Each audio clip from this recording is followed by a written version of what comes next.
Hello दोस्तों, कैसे हैं आप सब लोग। आशा करती हूँ अच्छे होंगे। हमारी आज की कहानी का नाम है शर्मिंदा। जीजी माँ ने गांव से राशन और खूब सारी सब्जियां भेजी हैं, कहाँ रखवा दूँ। देवरानी सिप्रा ने अपनी जेठानी काव्या से पूछा, तुम और तुम्हारे गंवार घर वाले यहाँ ये सब मिलता नहीं क्या, जो तुम्हारे माता पिता इतनी दूर से ट्रक में लोड कर सारा सामान यहाँ भेज भेज देते हैं। पूरी सोसाइटी में बेइज्जती हो जाती है। कभी मॉल से सामान लाने का सोचो, उससे पहले ही सारा कुछ आ जाता है। भाभी, इसमें बुराई ही क्या है। शहर में रहते हुए भी हमें शुद्ध और देसी चीज़ें घर बैठे ही खाने को मिल रही हैं। जहाँ लोग शुद्ध चीज़ों के लिए तरसते हैं, वहाँ बिना मेहनत किए ही सब हाजिर है। तुमसे यही उम्मीद थी देवर जी। एक तो पहले से ही आप इस गंवार से शादी करके ले आए और अब ऊपर से इसके लिए अपनी भाभी पर ही चिल्ला रहे हैं। भूल गए क्या, मम्मी पापा के जाने के बाद मैंने ही आपको पाल पोस कर बड़ा किया है। अगर मेरी छोटी बहन से शादी की होती तो आपका स्टैंडर्ड कुछ और ही होता। खैर, मुझे क्या, अपने कमरे में ही सब रखवा लेना। पूरा घर गंदा करने की ज़रूरत नहीं है। पर भाभी, इससे पहले शरद कुछ कहता, सिप्रा ने हाथ पकड़ उसको रोक लिया।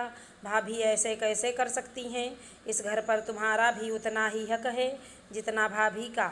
नहीं, आगे से मैं अब उनको तुम्हारा और तुम्हारे मायके वालों का मजाक नहीं बनाने दूंगा। भाभी दिल की बुरी नहीं है, आजकल उन पर ऑफिस का वर्कलोड शायद कुछ ज़्यादा ही है और फिर टिया और निखिल के पेपर का भी प्रेशर है। आप चिंता मत कीजिए, मैं सब संभाल लूँगी। बात आई गई हो गई थी, पर अक्सर ही काव्या सिप्रा को नीचा दिखाने का कोई मौका नहीं छोड़ती थी। जबकि वो भी अच्छे से जानती थीं कि उसके ऑफिस जाने से उसके घर वापस आने तक सिप्रा ही थी जिसने घर बच्चों सभी कुछ बहुत अच्छे से संभाल रखा था। कुछ दिन पहले की ही बात है, जब काव्या ने अपनी सारी सहेलियों को घर पर बुलाया था, तब उसने सिप्रा को कमरे से बाहर ही नहीं आने दिया था, क्योंकि वो नहीं चाहती थी कि उसकी सहेलियों को पता चले कि उसके देवर ने एक गांव के परिवेश में पली लड़की से शादी की है। काव्या शुरू से ऐसी नहीं थी, पर जब से उसके देवर शरद ने उसकी चचेरी बहन निशा से शादी ना करके अपनी मनपसंद की लड़की सिप्रा से शादी की है, तभी से वो उन दोनों से बहुत नाराज़ थी। शरद को तो तब भी उसने माफ़ कर दिया था, पर कोई गलती ना होते हुए भी वो सिप्रा से कभी भी खुश नहीं हो पाई। समय अपनी गति से चला जा रहा था कि एक दिन काव्या को अपने ऑफिस के काम से शहर के बाहर जाना पड़ा। बच्चों की और पति सोमेश की पूरी जिम्मेदारी सिप्रा पर छोड़ वो अपने काम से निकल जाती है।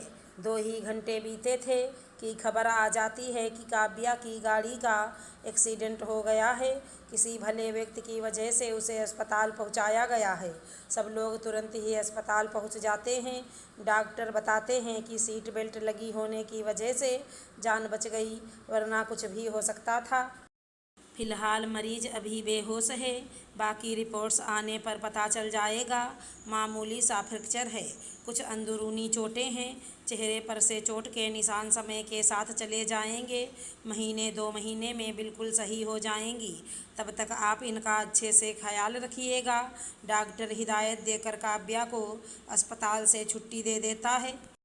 घर वापस आते ही सिप्रा काव्या की पूरी जी जान से सेवा करती है, जल्दी उसके घाव भर सकें। इसलिए रोज़ सुबह शाम ज़बरदस्ती दूध में हल्दी घोल कर देना, बाथरूम में खुद ही पकड़ कर ले जाना, अपने घरेलू नुस्खों से उसके तिल के तेल से हल्के हाथों से पूरे बदन की मालिश करना। हफ्ते भर में ही काव्या को आराम मिलना शुरू हो गया था। एक सुबह, सिप्रा, मुझे माफ़ कर देना, मैंने तुम्हें हर समय इतना बुरा भला कहा, हमेशा तुम्हारे पहनावे और बोली का मजाक उड़ाया। उसके बावजूद भी तुम सब कुछ भुला दिन रात मेरी सेवा करने के लिए समर्पित रही। इतना तो कोई अपना खास भी नहीं करता। अगर मैं अपने पैरों पर फिर से इतनी जल्दी सही सलामत खड़ी हो पाई हूँ तो सिर्फ और सिर्फ तुम्हारे घरेलू नुस्खों की वजह से हमेशा तुम्हें अशिक्षित और गंवार समझा, पर असल में शिक्षित होते हुए भी मैंने तुम्हारे साथ अशिक्षित जैसा व्यवहार किया। मुझे माफ़ कर दो।